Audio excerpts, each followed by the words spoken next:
It's first canto, chapter 3, verse 20. Chapter what? Third canto, chapter 3. Third canto. You said third. No, first canto. First canto, chapter 3. Yeah. Scheduled incarnations. Okay, incarnation. Okay. Text 20. Got it. All right. Text 22.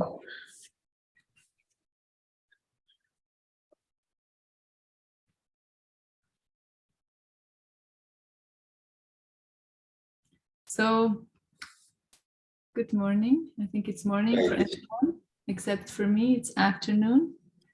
And that's my context. I just spent all morning at the school, surrounded by more than 20 spirit souls in a tiny body. And I did not remember once that they are spirit souls in tiny bodies. I was just seeing kids and hearing their demands.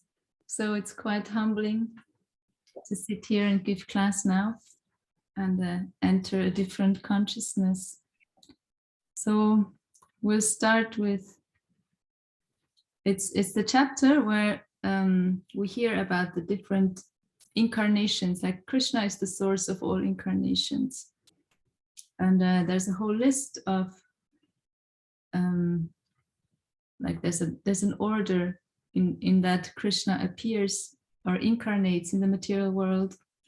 And we'll read about the 18th incarnation, that's Lord Ramachandra.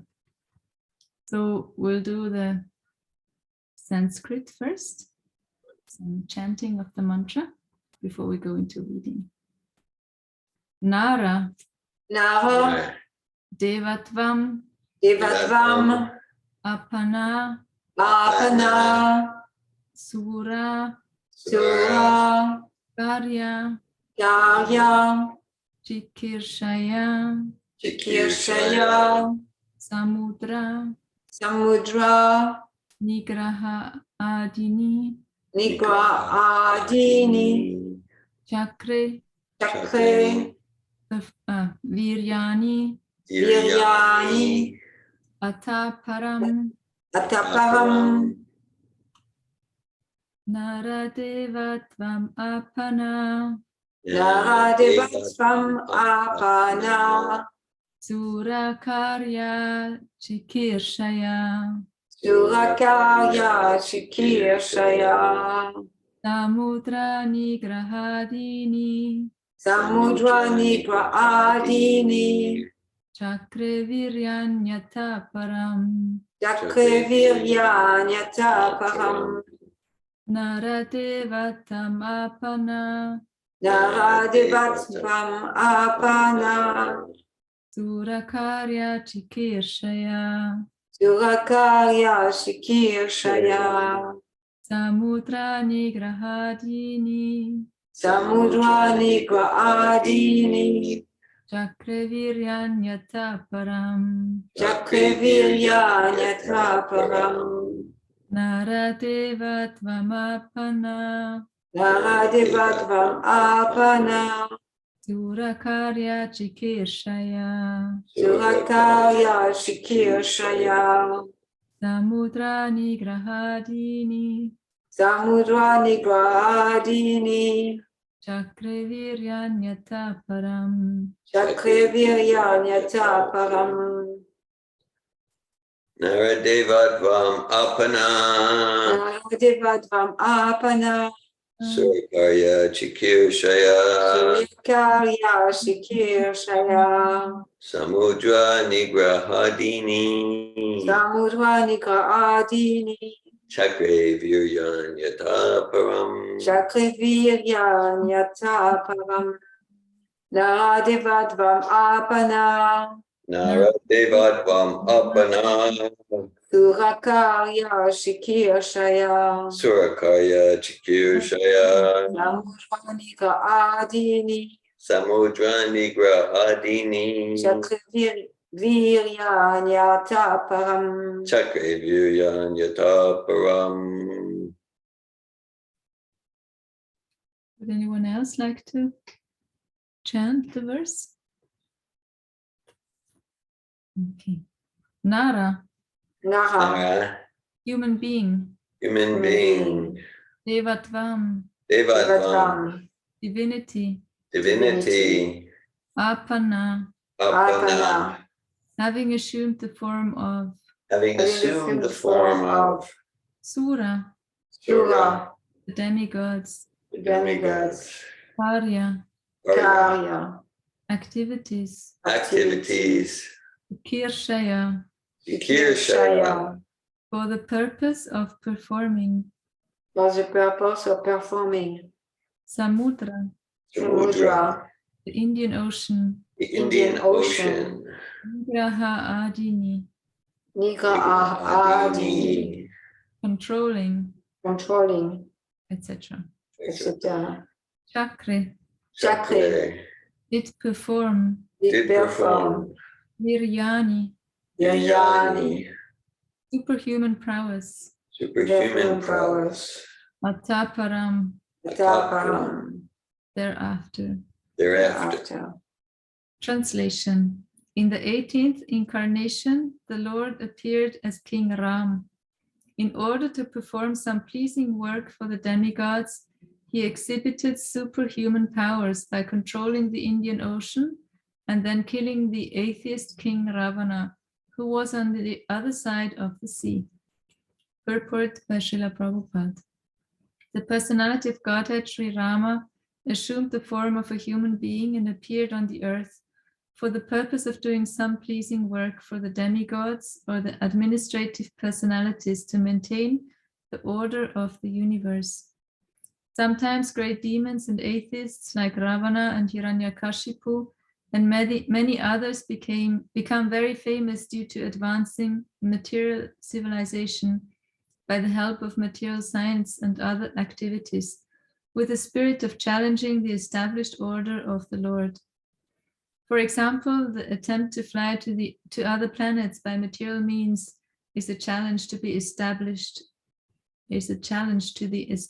order. The conditions of each and every planet are different, and different classes of human beings are accommodated there for particular purposes mentioned in the codes of the Lord. But puffed up by tiny success in material advancement, sometimes the godless materialists challenge the existence of God.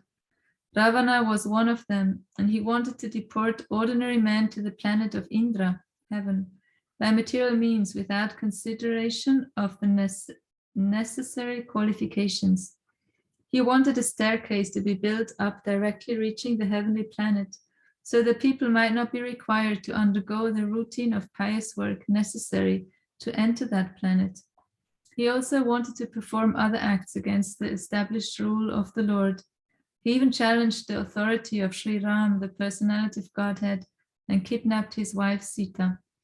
Of course, Lord Ram came to chastise this atheist, answering the prayer and desire of the demigods.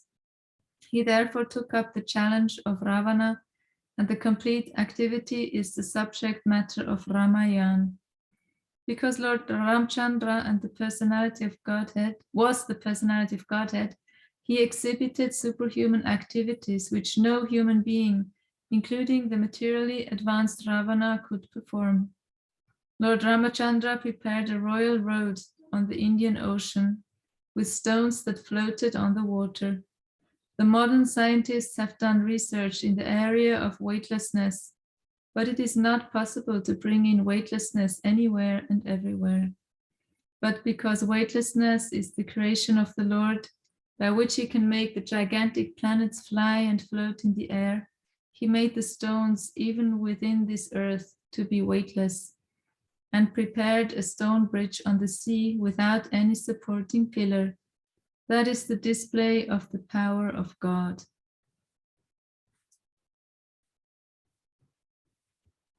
So before I start, I'll recite the mantras that help me come into the consciousness of representing Srila Prabhupada and the teachings of Srimad Bhagavatam without my own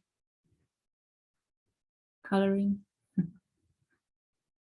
Om Agyanati Mirandasya Gyananjana Shalakaya Chakshurun Militam Yena Tasmai Shri Guruve Namaha Shri Chaitanya Manobhistam Stapitam Yena Bhutale Svayam Rupa Kadamayam Dadati Svapadantikam Vandeham Shri Guru Shri Yuta Padakamalam Shri Gurun Vaishnavanscha Shri Rupam Sagrajatam Sahagana Raghunathan Tam Sajivam Sadvaitam Savadutam Parijana Saitam Krishna Chaitanya Devam Shri Radha Krishna Padan Sahagana Lalita Shri Vishakanvitamscha Hey Krishna Karuna Sindhu Dinabandhu Jagatpate Gopesha Gopika Kanta Radha Kanta Namostate Tapta Kanjana Gorangi Radhe Vrindavaneshwari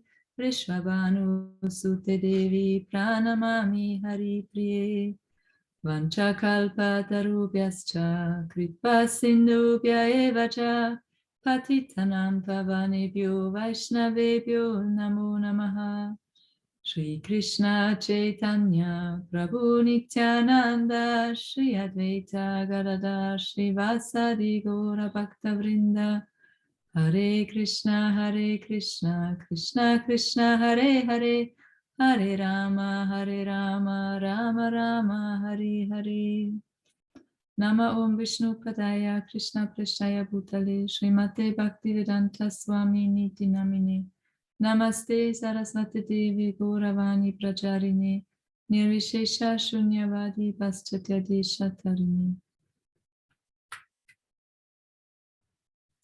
Okay, so when I decided to give class on Ramachandra's appearance day, I read about Ramachandra everywhere. Everywhere I read, I would hear the word Rama, Rama. So I collected different, from what I read in Srimad Bhagavatam and also Chaitanya Charitamrita and Bhagavad Gita. So I want to just share with you what came to me in the last weeks, days, preparing for speaking on Lord Ramachandra's appearance day. And so Lord Krishna, he appears again and again in the material world. Whenever, like he says in Bhagavad Gita, whenever there's a decline of religious practice and a predominant rise of irreligion, at that time I descend myself. So that happens again and again. It seems like, like in this world, things just deteriorate if we don't take care of them. If I look at my home, if I don't clean, it gets dirty. If I don't tidy, it gets messy. We can look at anything. If we don't take care of it, it declines. And so the material world, the orders of God, like true religions, are the orders of God. And if they're not well kept and taken care of, they fall apart. And at those times, Krishna appears. And there's a strict order, and it's described here in this chapter in Srimad Bhagavatam, that Krishna appears in the material world. Lord Ramachandra is the 18th incarnation. And so, like within the cycles of the yugas, there's a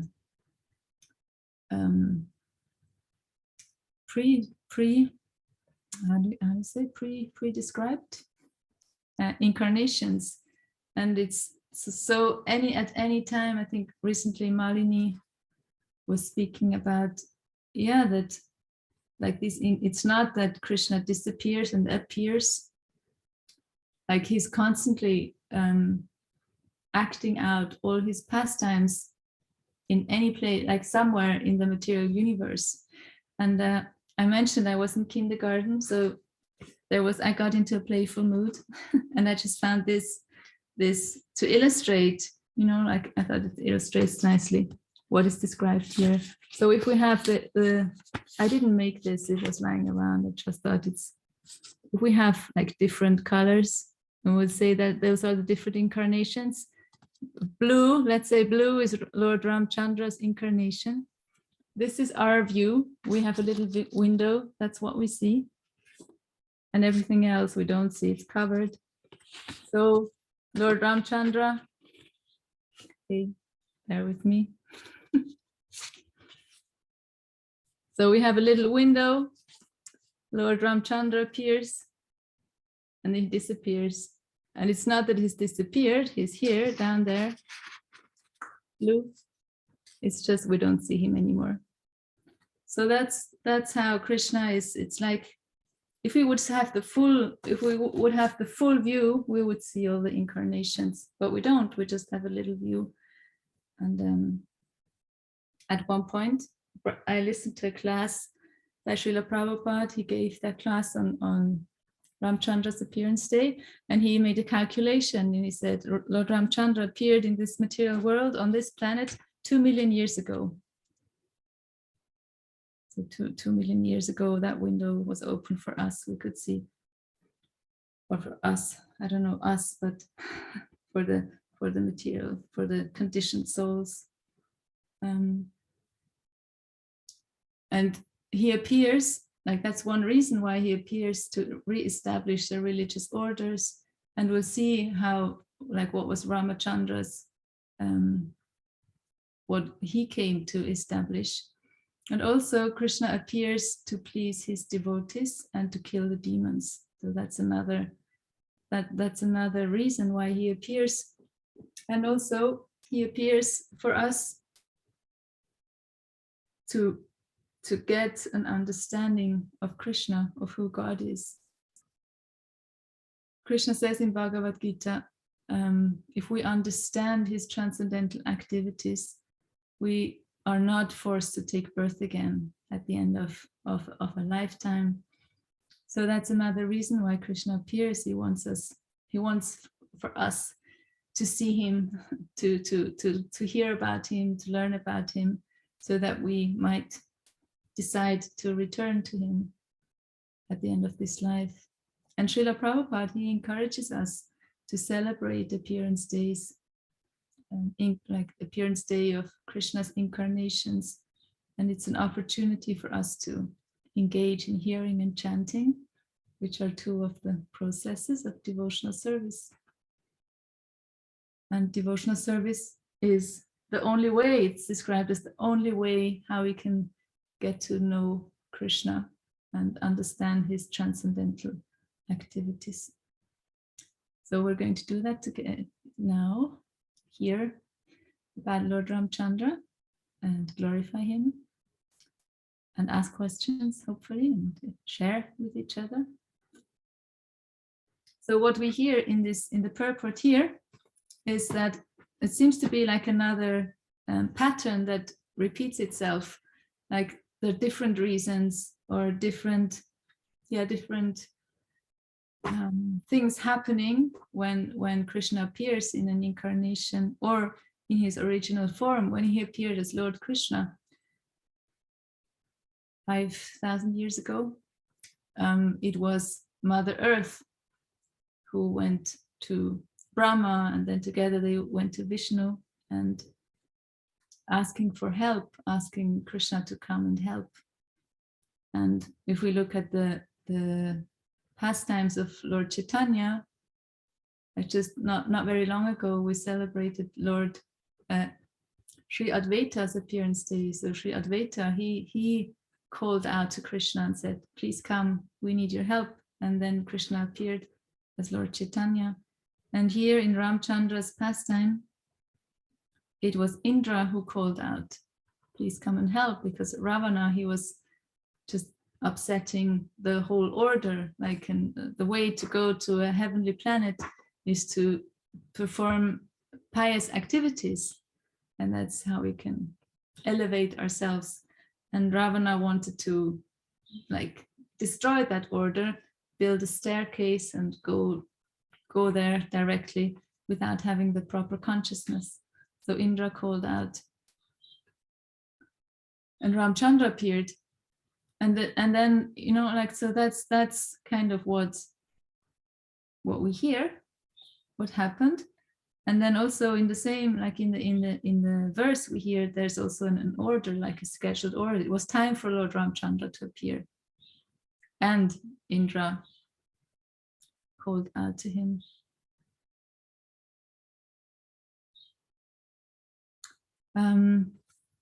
So when Lord Ramachandra appeared 2 million years ago, it was Treta, it was in the Treta Yuga. So now we're in Kali Yuga, and there the Treta Yuga. Kali Yuga, like there's for each yuga there's a specific method or process or yagya, how to return to God consciousness. In Treta Yuga, it was to perform great sacrifices, very opulent sacrifices. And so when we hear about Lord Ramachandra's life, there's a lot of these sacrifices happening. He was born in Ayodhya. Ayodhya, Srila Prabhupada describes exactly where Ayodhya is, and I did a little research, and interestingly, they have started, I think last year, to build a huge Ram statue, huge, I don't know, you could call it maybe a deity of Ramachandra.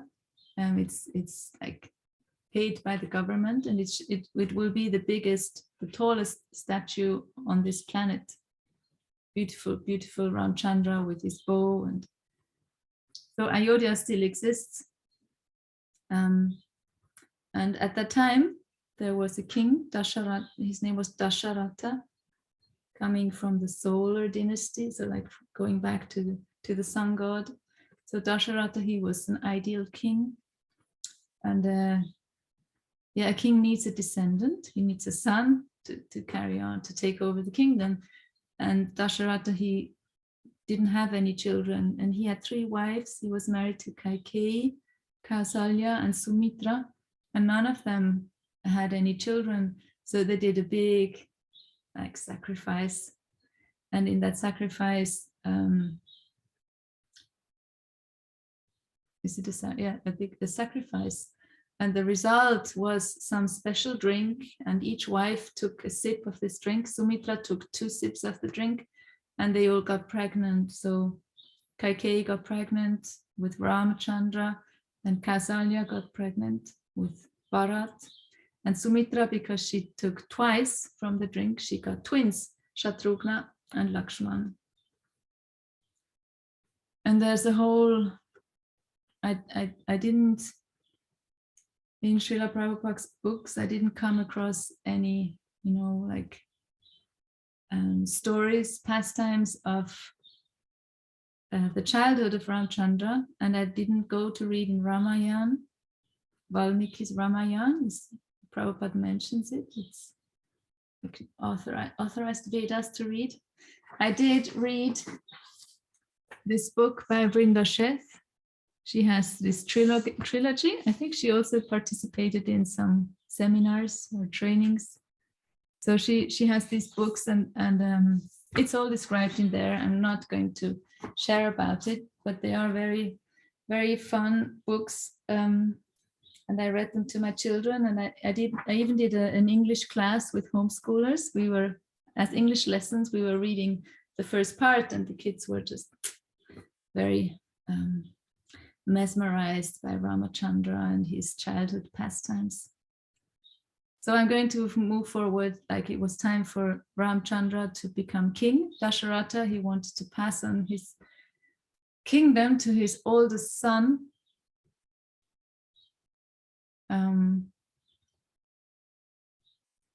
And just the night before the coronation, Kausalya, like the second, I don't know if it's the second or the third wife of Dasharatha, approached him and said, there was a time long ago, you promised me a wish. You said you will feel a benediction, you will fulfill a wish for me. And I never asked you for this, but now I'm asking you. And it's like a part of the Kshatriya order. There's like rules, different rules virtues for each varna, and special virtue for the kshatriyas. They keep their vow, they keep their word. Like also, like when there's a challenge, they have to accept the challenge if it's for the good of everyone. So they have different virtues, and one of the virtues is to keep a vow, to keep the word. And so Dasharatha came into great distress because Kausalya asked that Ramachandra should not become king, but her son Bharat, he should become king. And not only that, she also demanded that Ramachandra is sent into the forest. He's sent into exile for 14 years. So according to Vrindasheth's book, it was very hard for Dasharatha, for King Dasharatha. And he was about to break his vow. He was about to not give that benediction or not fulfill the wish of Kausalya. And Ramachandra heard about that and said, no, King Dasharatha, father, dad, I don't know what he said. You have to keep your vow. That's most important. I'm going to go to the forest. I'm going to go and leave the kingdom and stay in the forest for 14 years. And then Lakshman and Sita. Kausalya is Rama's mom. Okay, thank you. I noted it. Okay, so Kaikeyi, he was Kaikeyi, is Bharat's mom. And she wanted Ramachandra to leave and her son Bharat to become king. So Lakshman decided to accompany Ramachandra to the forest, and also Sita. And Srila Prabhupada mentions in his class that Ramachandra didn't want Sita to come. He said, no, the forest is not a place for a princess. You're a princess. Like you've never walked bare feet on hard ground, or he didn't want Sita to come, but Sita insisted. And so Ramachandra took Sita to the forest. And Prabhupada also mentions that the wife is the shadow of the husband, and that wherever the husband goes, the wife follows. So that's how Sita came to follow Ramachandra into the forest, which is quite an austerity. I mean, just to think she left everything. She left all the comforts she had as a princess. Like I imagine she had maidservants, she had the best clothes, like the softest materials, she would get the best food to eat, and she just left everything to be with Ramachandra in the forest with the wild animals and all the demons that live in the forest. So, and then like they're in the forest, they're in exile, and then the famous kidnapping happened. Ravana, he somehow heard of Sita, he saw Sita and he wanted her, and he created a whole incident to kidnap Sita. And to go into Sita, what happened with Sita, I would like to read from Chaitanya Charitamrita, which is some months ago in our study group, we read about Lord Chaitanya when he traveled to the holy places. He met a Brahmin, and this Brahmin, he was worshipping Lord Ramachandra. And it's I think a very sweet interaction that also informs us of what happened when Sita got kidnapped. So I'm going to read from Madhya Lila, chapter 9, starting verse 178. When Sri Chaitanya Mahaprabhu arrived at southern Mathura from Kamakoshti, he met a Brahmin. The Brahmin who met Sri Chaitanya Mahaprabhu invited the Lord to his home. This Brahmin was a great devotee and authority on Lord Sri Ramachandra. He was always detached from material activities. After bathing in the river Kritamala, Sri Chaitanya Mahaprabhu went to the Brahman's house. But before taking lunch, he saw that the food was unprepared because the Brahman had not cooked it. Seeing this, Sri Chaitanya Mahaprabhu said, "My dear sir, please tell me why you have not cooked. It is already noon." The Brahman replied, "My dear Lord, we are living in the forest. For the time being, we cannot get all the ingredients for cooking. When Lakshman brings all the vegetables, fruits, and roots from the forest, Sita will arrange the necessary cooking." Sri Chaitanya Mahaprabhu was very satisfied to hear about the Brahman's method of worship. Finally, the Brahman hastily made arrangements for cooking.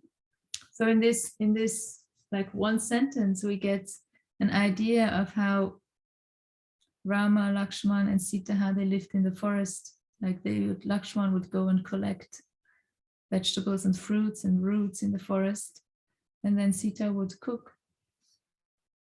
I imagine she would cook on the fire.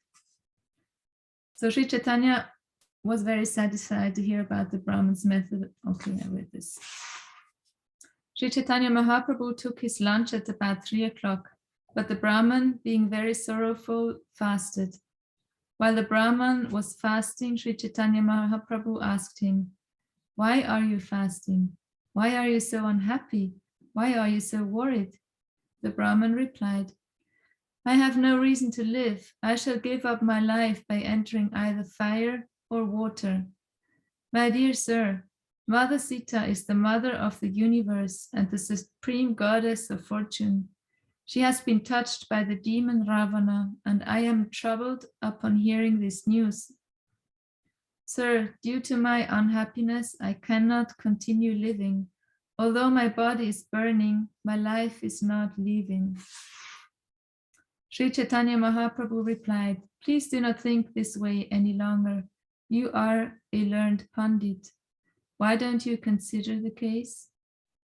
Sri Chaitanya Mahaprabhu continued, "Sita Devi, the dearmost wife of the Supreme Lord Ramachandra, certainly has a spiritual form full of bliss. No one can see her with material eyes. For no one material has such power. To say nothing of touching Mother Sita, a person with material senses cannot even see her. When Ravana kidnapped her, he kidnapped only her material illusory form. As soon as Ravana arrived before Sita, she disappeared. It was just to cheat Ravana, but she sent an illusory material form. Spiritual substance is never within the jurisdiction of the material conception. This is always the verdict of the Vedas and Puranas." Sri Chaitanya, I'm not reading the purports, I'm just reading the verses. Sri Chaitanya Mahaprabhu then assured the Brahman, "Have faith in my words and do not burden your mind any longer with this misconception." Although the Brahman was fasting, he had faith in the words of Sri Chaitanya Mahaprabhu and accepted food. In this way, his life was saved. So the Brahman, he was constantly absorbed in Lord Ramachandra and in Sita's pastime, and he had a misconception. He thought that Ravana had kidnapped Sita, that he had touched Sita, and he was in great sorrow. He was like about to leave his body. He was in such pain about it. And then Chaitanya Mahaprabhu, he enlightened him. He removed his misconception and said, "No, it's not that Ravana kidnapped Sita, like the true Sita. It's an illusory form that he kidnapped." And the pastime goes on. I will read a little more because I think it shows how personally Lord Chaitanya takes care of his devotees. And yeah, like he's taking care of a devotee of Ramachandra here. And it goes on that after thus assuring the Brahmana, Sri Chaitanya Mahaprabhu proceeded further into southern India and finally arrived at Durvashana, where he bathed in the river Kritamala. At Durvasa, Sri Chaitanya Mahaprabhu visited the temple of Lord Ramachandra, and on the hill known as Mahendra Shaila, he saw Lord Parashuram. Sri Chaitanya Mahaprabhu then went to Setubanda, Rameshwar, where he took his bath at a place called Danus Tirtha, from where he visited the Rameshwar temple and then took rest. There, among the Brahmins, Sri Chaitanya Mahaprabhu heard that Kurma Purana, wherein was mentioned the chaste woman's narration. Srimati Sita Devi is the mother of the three worlds and the wife of Lord Ramachandra. Among chaste women, she is the supreme, and she is the daughter of King Janaka. When Ravana came to kidnap, so this is what Lord Chaitanya read in the Kurma Purana, which was there at the temple he was visiting. When Ravana came to kidnap Mother Sita and she saw him, she took shelter of the fire god Agni. The fire god covered the body of Mother Sita, and in this way she was protected from the hands of Ravana. Upon hearing from the Kurma Purana how Ravana had kidnapped the false form of Mother Sita, Sri Chaitanya Mahaprabhu became very satisfied. So he read in Kurma Purana what he had shared with the Brahmin before. And the fire god Agni took away the real Sita and brought her to the place of Parvati, goddess Durga. An illusory form of Mother Sita was then delivered to Ravana, and in this way Ravana was cheated. After Ravana was killed by Lord Ramachandra, Sita Devi was brought before the fire.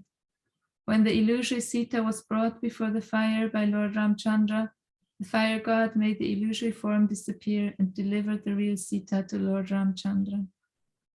When Sri Chaitanya Mahaprabhu heard this story, he was very pleased, and he remembered the words of Ramdas Vipra.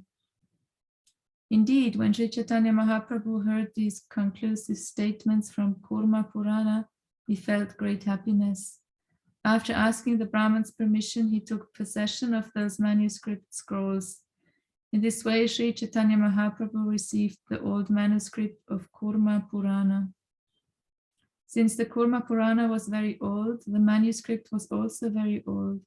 Sri Chaitanya Mahaprabhu took possession of the original leaves in order to have direct evidence. The text was copied onto a new scroll in order that the Purana be replaced. Sri Chaitanya Mahaprabhu returned to the southern Mathura and delivered the original manuscript of the Kurma Purana to Ramdas Vipra. That's the Brahman he had visited before.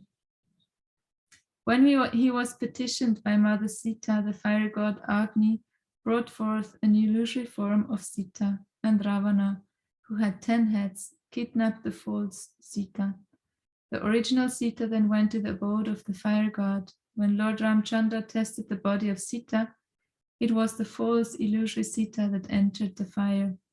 At that time, the fire god brought the original Sita from his abode and delivered her to Lord Ramachandra. Ramdas Vipra was very pleased to receive the original scrolls of the Kurma Purana, and he immediately fell down before the lotus feet of Sri Chaitanya Mahaprabhu and began to cry.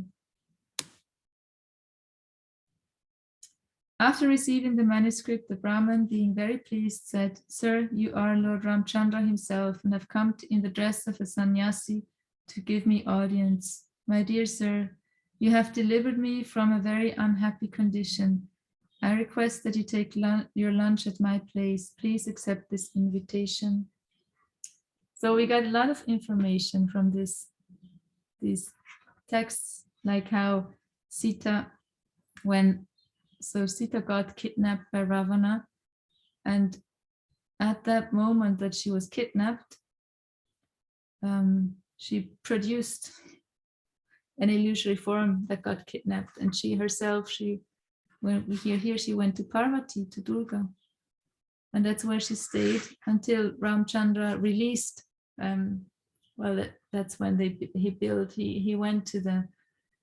he got the monkey army. I don't know if monkey is the right word to say, but he got the army, and they built the bridge, the floating bridge over the ocean to Lanka, and Ramachandra, it was a big, huge battle, and Ramachandra killed Ravana, and then he got back Sita, and he didn't want to take her back at first because she was touched by another man, and then there was the test by fire. Sita went into the fire, and because it's this, we hear from here, it's like that, as she went into the fire, the illusory form disappeared, and the original form of Sita came out of the fire, and Ramachandra took her back. And also what we hear here is that Ramachandra is an incarnation of Krishna, and therefore he is, and because Lord Chaitanya is also an incarnation of Krishna, they are non-different. Well, they are different, and at the same time they are non-different. And the Brahman who was worshipping Ramachandra and fully absorbed in this pastime with Sita, he could see, oh, Lord Chaitanya, you are the same, you are Ramachandra. He got the eyes to see that. Yeah, and then like it continues, and we can read in Srimad Bhagavatam, maybe at the, like, there's a few points I want to mention, and then if there's time, we could read from the 9th canto, the pastimes of Lord Chandra. It's a very brief summary.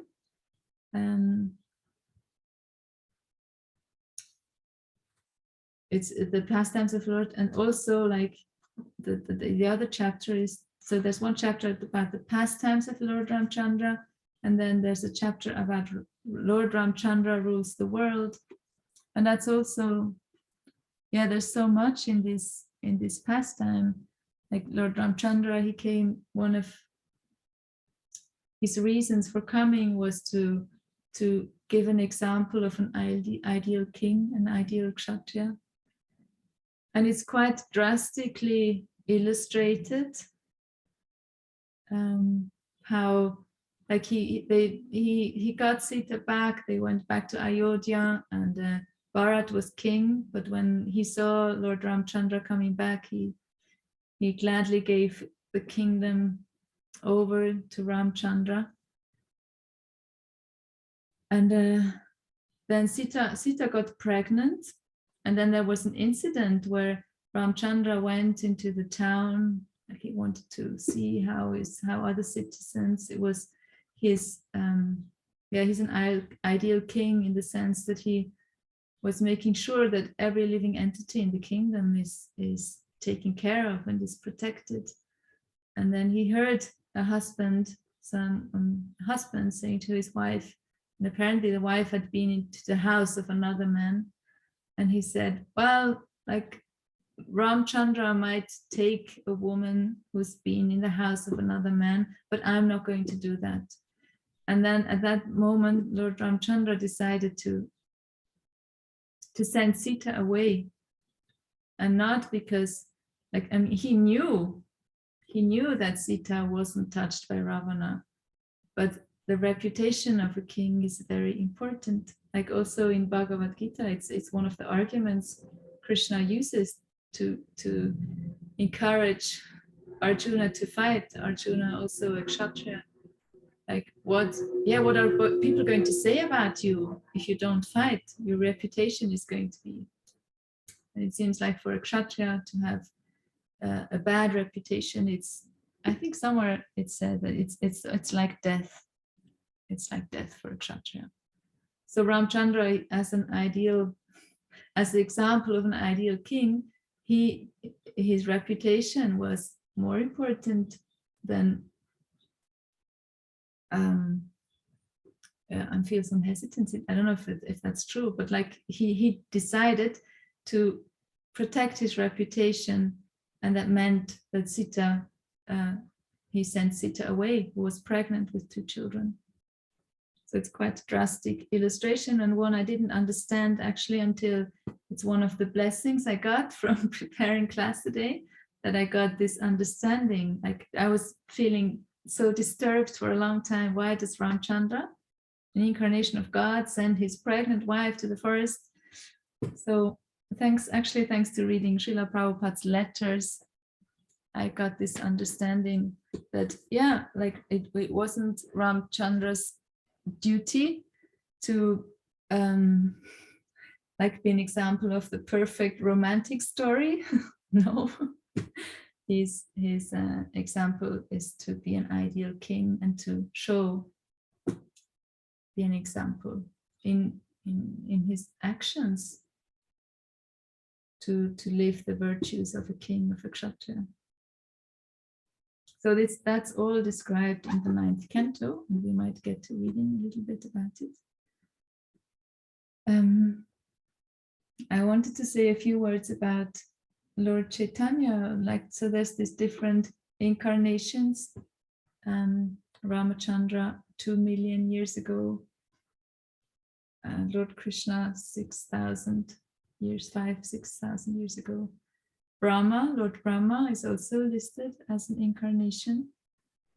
And actually, in the list of the incarnations, Lord Chaitanya is not mentioned. So there's Lord Brahma, and then after Lord Brahma, there's Lord Kalki. And still, like Lord Chaitanya, he's not listed. He's not, like, it's not that every time after, in every Kali Yuga after Lord Krishna's appearance, there will also be Lord Chaitanya. That's my understanding. So like he's a hidden incarnation, and there is an order. I don't know the exact order, but it's not every time. And Lord Chaitanya, he's the incarnation of our time. He's the example. Like, yeah, we want to appreciate all incarnations, and it's said that a devotee feels attraction and affection for all the incarnations of Lord Krishna. And yet for our time, like who is important for us is Lord Chaitanya. And yeah, the Brahman we read from in Madhya Lila, he recognized, oh, Lord Chaitanya, you are Ramachandra, you are the same, you are not different from Lord Ramachandra. And the specialty, like, is, I mentioned at the beginning, in Treta Yuga, the way to come to God consciousness is to do sacrifices, opulent sacrifices for many, many years. And in Kali Yuga, like externally, it might look like it's the worst place to be, yet from the perspective of Krishna consciousness, returning to Krishna consciousness, it's the best place to be, because by chanting the holy names of God, we can immediately like plug in, connect to this consciousness. And it's always amazing for me every time I can be in some very disconnected and disturbed and unbalanced place, and I sit down and I sing kirtan, and just after a few moments I feel like everything falling into place, and what was wrong, what was happening, I just feel like connecting again. And it's not that in Kali Yuga we can, once chant the name of God and then that's it, we're fixed, plugged in, on track. It's like a moment-to-moment decision. And the blessing about it, what I think, is that it really also shows that Krishna, it's not like when we speak of forgiveness, like we turn away from God and then we need to ask for forgiveness, that this is not how it is. Like Krishna is just constantly there. Like the Kirtan Sankirtan movement, it's constantly there. And by us plugging in, we can connect. And then it's for us to practice to connect again and again and again and again, every moment, take that decision. And then, yeah, maybe, I don't know, maybe in this lifetime, we can come to a place where it's not where we don't need to take the choice again and again and again, because it's natural. Yeah.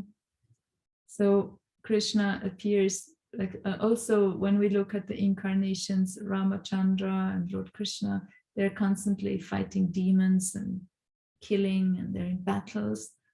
And Lord Chaitanya, he didn't kill demons, at least not externally.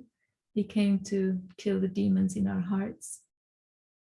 And yeah, that's also like a special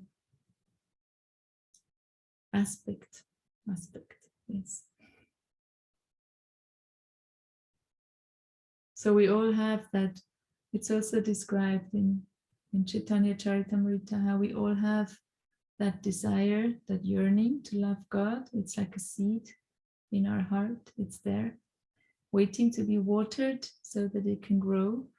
And the watering happens by what we're doing now, hearing about Lord Ramachandra, speaking about him. And yeah, I also feel a special appreciation that Srila Prabhupada is in my life, who is giving guidance in a very clear, compassionate and simple way. It's very, very, I mean, I can make it very complicated, but actually it's very simple. The guidance of Srila Prabhupada, the teachings, it's very simple. And yeah, I mean, we can, I will make a break here for comments or discussions, reflections. Also, if you notice that I said something which is not accurate, please correct me.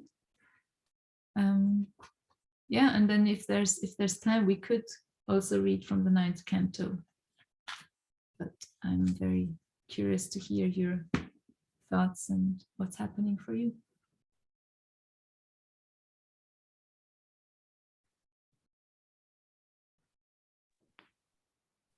Hare Krishna, Anandini. Hi, Auntie.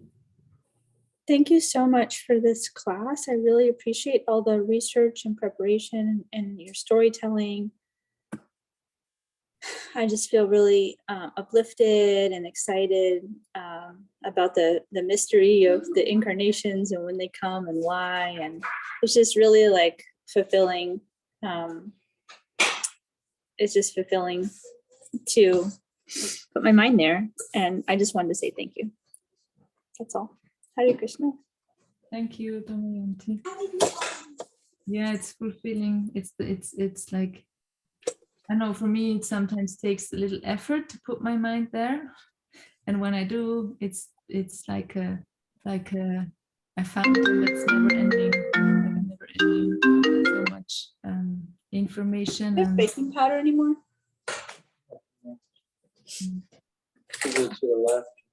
Thank you.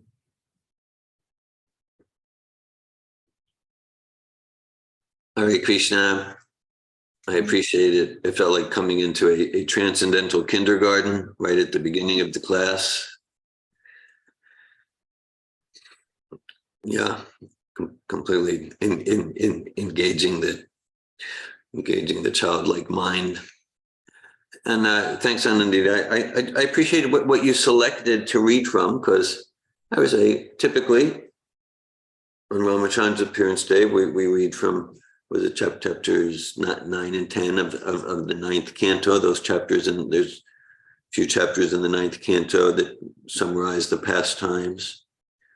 And so I appreciated you chose this text from the Bhagavatam, Krishna, the source of incarnations, text 18 there. And then also Chaitanya Charitamrita. So that was very sweet, because there's a lot about Ramachandra, Sita Ram, in the Chaitanya Charitamrita, particularly in those Madhya Lila pastimes, and I don't recall focusing on them on a Ramachandra's appearance day, but they're very captivating pastimes of Lord Chaitanya, because the one yeah, the one you read, which has so many connections, and Lord Chaitanya finding the Korma Purana and assuring the Ram Das. And there's other, because most everyone in Lord Chaitanya's pastimes, and hundreds and thousands of devotees are mentioned. They're servants of Radha Krishna, Krishna Balaram in Vrindavan, but there are a few great servants of Lord Chaitanya who are servants of Ramachandra, and there's sweet exchanges. So I appreciate that you chose an excerpt from Madhya Lila there. Hare Krishna. Krishna, thank you. Do you want to share one of the other devotees of Lord Chaitanya who's a devotee of Lord Ramachandra? You read the one about the Brahmin who was depressed because Sita was kidnapped. Yeah. All right, so that was a Ram Das. Then who was it? Was it? I'm trying to remember the name. I know there was a devotee of. It's also South India, and Lord Ramachandra. This was a devotee of Sita Ram. I'm not remembering the name, but Lord Chaitanya essentially convinced him that worship of Radha Krishna is higher. It's higher. And so the devotee was convinced, but then he came back like the next day or a week later or 2 weeks later or something, and he was just crying. And he goes, but I can't give up my worship of Ram. My service to Sita, Ram, Lakshman, Hanuman. I just can't give that up. And so Lord Chaitanya was so pleased with him that, and it illustrated, of course, it's just very personal, and it illustrated that even though, like, from one point of view, you can say this Ras is higher because it's more intimate, but then it's personal. Like, some people are just more attracted to roses, and some people are more attracted to magnolias or jasmines. You can analyze different flowers and which has the sweeter taste. So Lord Ramachandra was ultimately very pleased, even though this devotee ultimately didn't go to make his primary affection Krishna. So there's that one. Thank you for sharing this one. Wow. Yeah, there's also,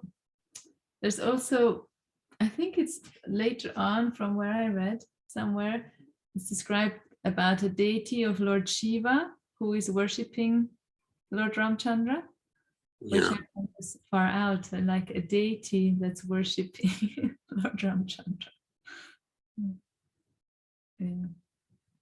Yeah. Thank you. Anything else?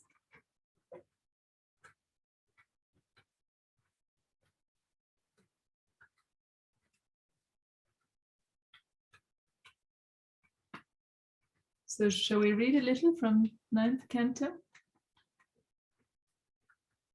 That works for me, if you'd like. Okay, I will start in the chapter 10, the pastimes of Lord Ramachandra, text 3, and I will just read the verses without the purport. O King Parikshit, the transcendental activities of Lord Ramachandra have been described by great saintly persons who have seen the truth. Because you have heard again and again about Lord Ramachandra, the husband of Mother Sita, I shall describe these activities only in brief. Please listen.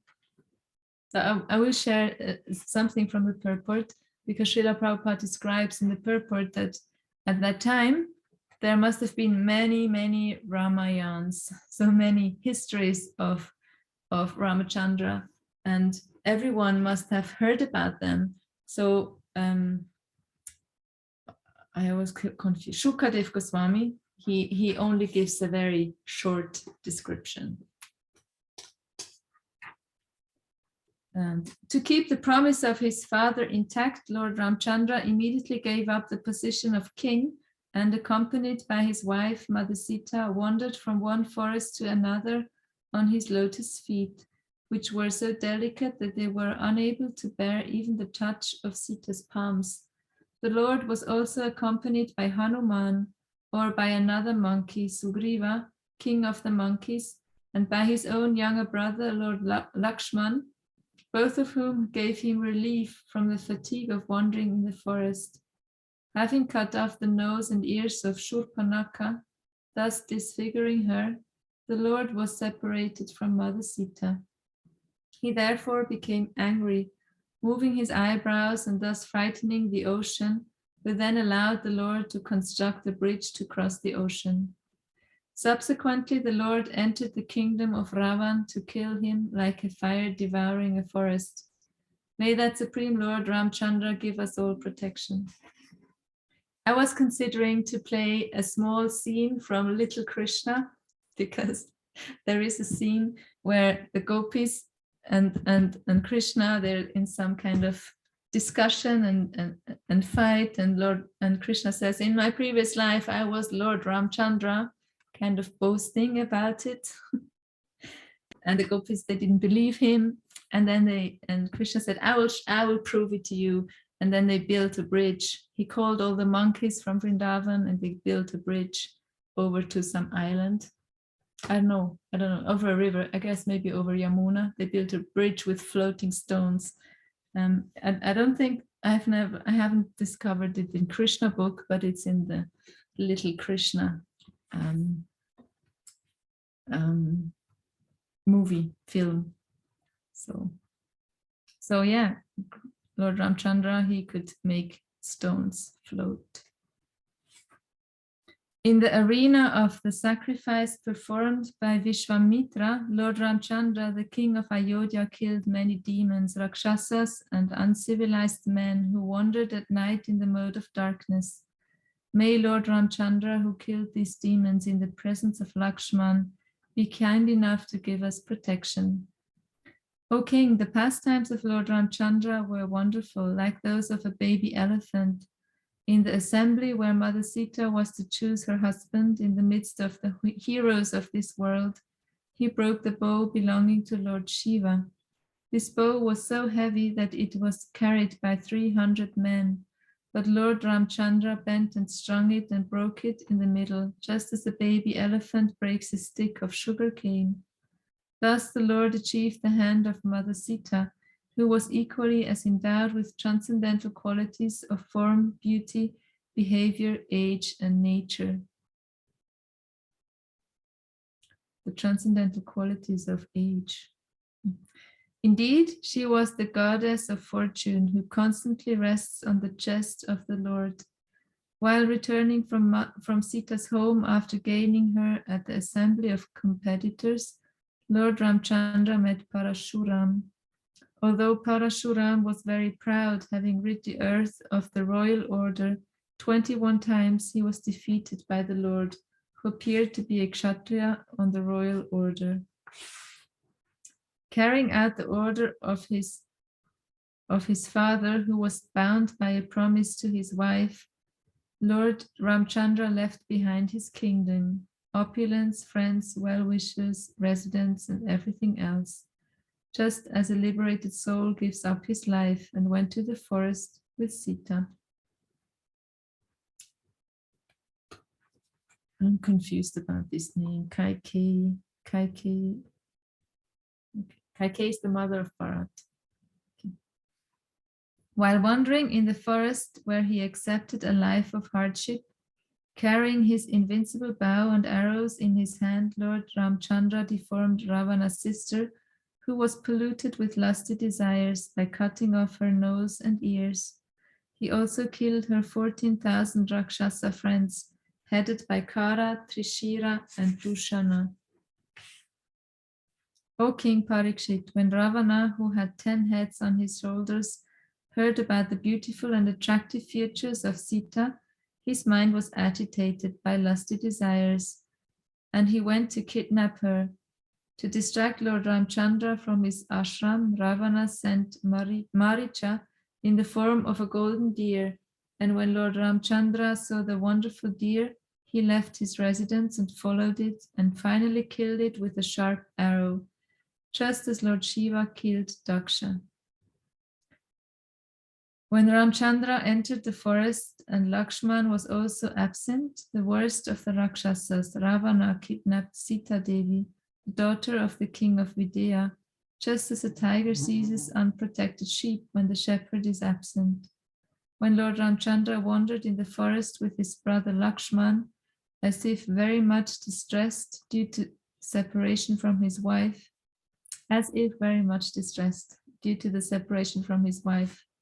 thus he showed by his personal example the condition of a person attached to women.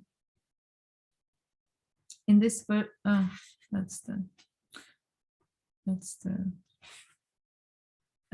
it's a long purport. I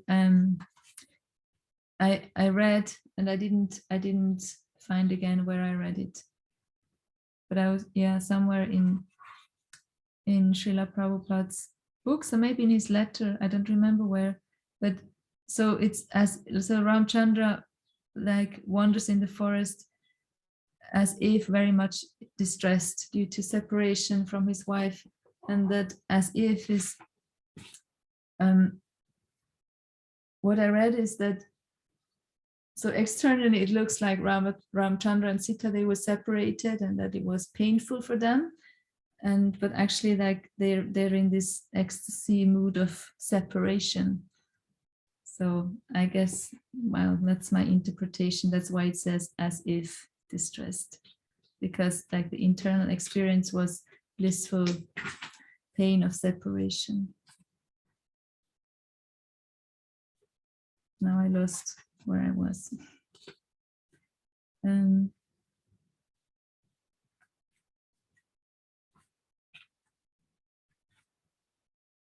Okay. Lord Ramachandra, whose lotus feet are worshipped by Lord Brahma and Lord Shiva, had assumed the form of a human being. Thus he performed the funeral ceremony of Jatayu, who was killed by Ravana. The Lord then killed the demon named Kabanda, and after making friends with the monkey chiefs, killing Vali and arranging for the deliverance of Mother Sita, he went to the beach of the ocean. After reaching the beach, Lord Ramachandra fasted for 3 days, awaiting the arrival of the ocean personified. When the ocean did not come, the Lord exhibited his pastimes of anger, and simply by his glancing over the ocean, all the living entities within it, including the crocodiles and sharks, were agitated by fear. Then the personified ocean fearfully approached Lord Ramachandra, taking all paraphernalia to worship him. Falling at the Lord's lotus feet, the personified ocean spoke as follows. O all-pervading Supreme Person, we are dull-minded and did not understand who you are, but now we understand that you are the Supreme Person, the Master of the entire universe, the unchanging and original personality of Godhead. The demigods are infatuated with the mode of goodness, the Prajapatis with the mode of passion, and the Lord of Ghosts with the mode of ignorance. But you are the master of all these qualities. My Lord, you may use my water as you like. Indeed, you may cross it and go to the abode of Ravana, who is the great source of disturbance and crying for the 3 worlds. He is the son of Vishrava, but is condemned like urine. Please go kill him and thus regain your wife Sita Devi. O great hero, although my water presents no impediment to your going to Lanka, please construct a bridge over it to spread your transcendental fame. Upon seeing this wonderfully uncommon deed of your lordship, all the great heroes and kings in the future will glorify you. Shukadev Goswami said, after constructing a bridge over the ocean by throwing into the water the peaks of mountains, so it wasn't just stones, rocks, it was peaks of mountains that Ramachandra made float. peaks of mountains whose trees and other vegetation had been shaken by the hands of great monkeys, Lord Ramachandra went to Lanka to release Sita Devi from the clutches of Ravana. With the direction and help of Vibhishan, Ravana's brother, the Lord, along with the monkey soldiers headed by Sugriva, Nila, and Hanuman, entered Ravana's kingdom, Lanka, which had previously been burnt by Hanuman. After entering Lanka, the monkey soldiers, led by chiefs like Sugriva, Nila, and Hanuman, occupied all the sporting houses, granaries, treasuries, palace doorways, city gates, assembly houses, palace frontages, and even the resting houses of the pigeons. When the city's crossroads, platforms, flags, and golden water pots on its domes were all destroyed, the entire city of Lanka appeared like a river disturbed by a herd of elephants. When Ravana, the master of the Rakshasas, saw the disturbances created by the monkey soldiers, he called for Nikumba, Kumba, Dumraksha, Durmukha, Surantaka, Narantaka, and other Rakshasas, and also his son Indrajit. Thereafter he called for Prahasta, Atikaya, Vikampana, and finally Kumbhakarna. Then he induced all his followers to fight against the enemies. Lord Ramachandra, surrounded by Lakshman and monkey soldiers like Sugriva, Hanuman, Gandamada, Nila, Angada, Jambavan, and Panasa, attacked the soldiers of the Rakshasas, who were fully equipped with various invincible weapons like swords, lances, bows, prashas, rishtis, shakti arrows, katkas, and tomaras. Angada and the other commanders of the soldiers of Ramachandra faced the elephants, infantry, horses, and chariots of the enemy and hurled against them big trees, mountain peaks, clubs, and arrows. Thus the soldiers of Lord Ramachandra killed Ravana's soldiers, who had lost all good fortune because Ravana had been condemned by the anger of Mother Sita. Okay, then there's the description of the battle, and I want to stop here and read 2 verses as a closure for today, and they are from Chaitanya Charitamrita from chapter 22, where Lord Chaitanya describes the process of devotional service to Sanatana Goswami. And I was listening to that last week. As I was driving in the car, and it just struck me because it's 2 verses following each other. And the first verse says, "One is immediately freed from the clutches of Maya if he seriously and sincerely says, 'My dear Lord Krishna, although I have forgotten you for so many long years in the material world, today I am surrendering unto you. I am your sincere and serious servant. Please engage me in your service.'" So I heard that verse and I thought, wow, what a beautiful prayer, and how courageous that person is to sincerely ask, or to sincerely, "I am surrendering to you." I thought that takes a lot of courage. I don't have that courage to pray this sincerely. And then I heard the next verse, and the next verse is from Ramayana, spoken by, no, actually I don't know who it's spoken by, but it's from Ramayana. And my guess is that it's Lord Ramachandra speaking, because the text says, "It is my vow that if one only once seriously surrenders unto me, saying, 'My dear Lord, from this day I am yours,' and prays to me for courage, I shall immediately award courage to that person, and he will always remain safe from that time on." So I wanted to close with this, because for me, it does take courage to continue to walk. Like it seems I don't have another option. I don't have a better option to walk on this path of self-realization, God realization, devotional service. It takes a lot of courage for me. And hearing this verse, oh Ramachandra Krishna, he also gives us the courage so that we can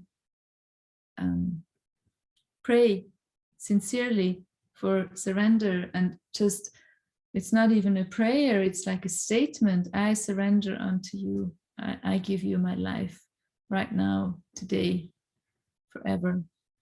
So it's like Krishna is taking care of everything. He's taking care of also giving us the courage to surrender to him.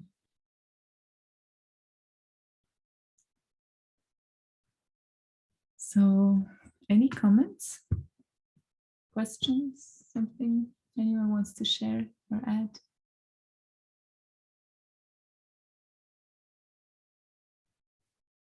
So I'll read the first verse again that I started with from first canto. In the 18th incarnation, the Lord appeared as King Rama. In order to perform some pleasing work for the demigods, he exhibited superhuman powers by controlling the Indian Ocean and then killing the atheist King Ravana, who was on the other side of the sea. Thank you. Ramachandra Appearance Day, Ki Jai. Srimad Bhagavatam, Ki Jai. Jai. Jai, Hare Krishna, thank you. Hare Krishna. Thank you, Anandini. Thank you. Haribol. Right.